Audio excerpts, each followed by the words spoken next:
Nigeria's poll panel has started announcing state-by-state results from the presidential election. A historically tight poll has energized Africa's most populous nation. There have been reports of violence and intimidation, though not on the scale of previous elections. Votes for the presidency are being tallied by hand and results are being uploaded online to the Election Commission's central database. Long delays in voting and the slow pace of the uploading of state-by-state counting have fueled accusations of manipulation. Opposition parties have walked out of the collating centres, claiming fraud and rigging.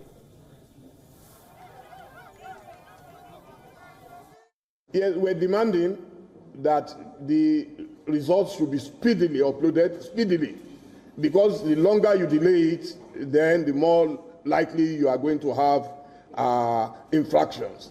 Number two is that we're particularly worried about Ebonyi State and Imo State, those two places, because they have APC governors. The governors are putting a lot of pressure on INEC. Nigeria has a long history of vote rigging and ballot buying. As per the poll panel, new technology has been brought in to help curtail electoral malpractice.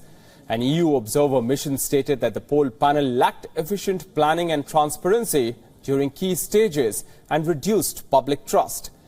Here's what the Economic Community of West African States Observation Mission said.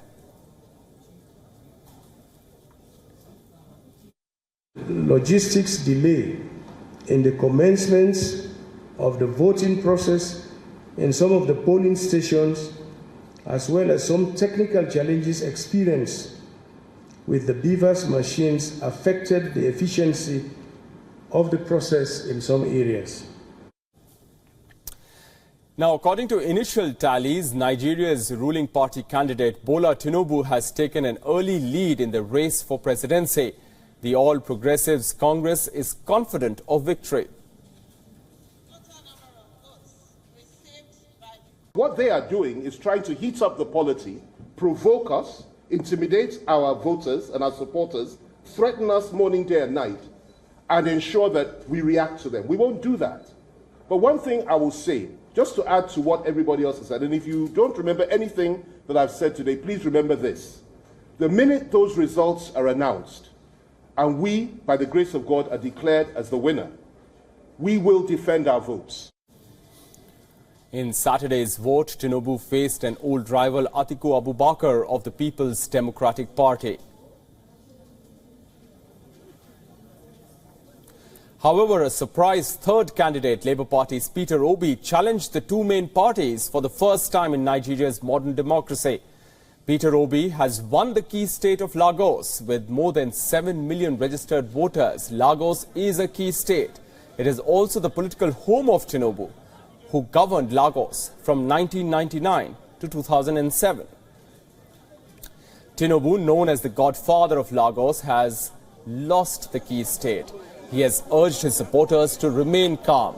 The Lagos win by Obi underscores his surprise challenge to APC and PDP, the two main parties. These two parties have governed Nigeria since the end of military rule in 1999.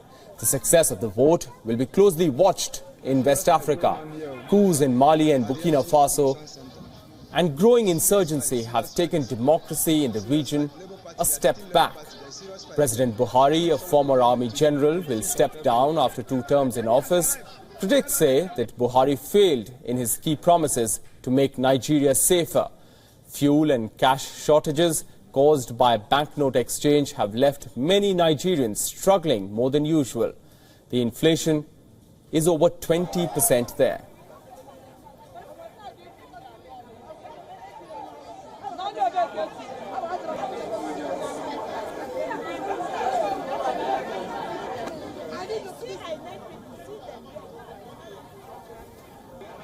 So the counting of votes is on in Nigeria as we speak. Yet another day of counting as Nigerians wait eagerly for the results of who will their next president be. Remember, these crucial elections saw 3 contenders there. That's unprecedented in the modern history of Nigeria. However, with the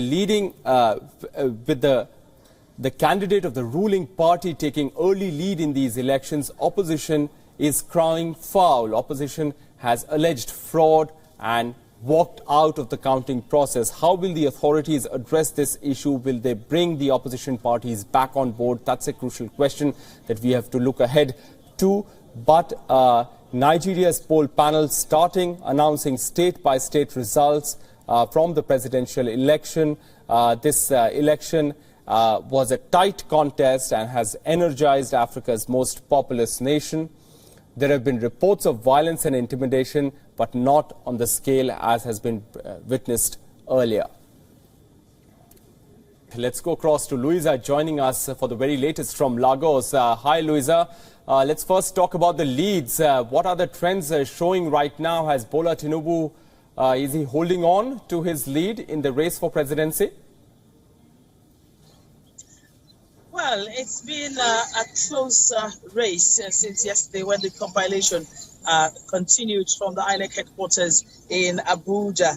So far, the top three political party contenders continue to spring surprises, especially on states where one would have thought that some of them would hold a stronghold. For example, Lagos State, where Bola Tinubu used to be a former president and a very stronghold of the APC, got the Labour Party defeating sweeping Lagos State. But so far, about 23 states of the Federation has been announced by INEC, with Bola Tinubu of the APC clinching about 9 states, Peter Obi of the Labour Party clinching 7 states, and PDP Atiku Abubakar also clinching 7 states. We expect 14 more states to start coming in at the end of today. Louisa, there have been allegations of fraud. Opposition parties have walked out of the counting process. Tell us, what are they alleging and how are the authorities trying to address those concerns? Well, from Saturday when the election was completed in most polling units, the idea of the election results being transported directly from the IREF to the INEC server in Abuja was thwarted. And we saw after 24 hours, the INEC officials putting out a press release apologizing for the failure of the IREF to do just that. That has also created some sort of concern and doubt of INEC neutrality in the whole process. Yesterday, Senator Dino Melaye staged a protest out of the Collation Center in Abuja. He was joined by 2 or 3 other political parties stating that they can no longer trust INEC's stance on the election. They're alleging fraud and manipulation of the election results.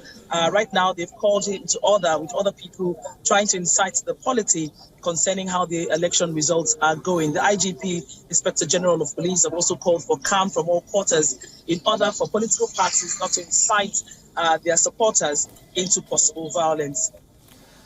One final question, Louisa. By when is the counting expected to be complete? And is there a likelihood of this going into a runoff, or is it too early to say that? Well, we hope to see, with 14 states remaining, we hope to see it concluded today, maximum tomorrow, as the case may be, depending on how fast these results come through, especially for some other polling units that also had some distortions. Maybe the electoral umpire might want everything to be concluded before that happens. But again, there is a likelihood, some observers are looking at the likelihood of a runoff. But again, that's what be happening for the very first time for a country like ours. Will that be happening?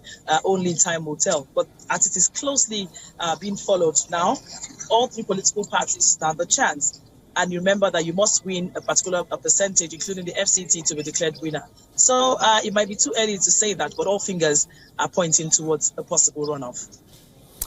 All right, Louisa from Lagos in Nigeria, thanks very much for joining us with those details. We'll keep coming back to you through the day as that counting progresses. Thanks very much indeed.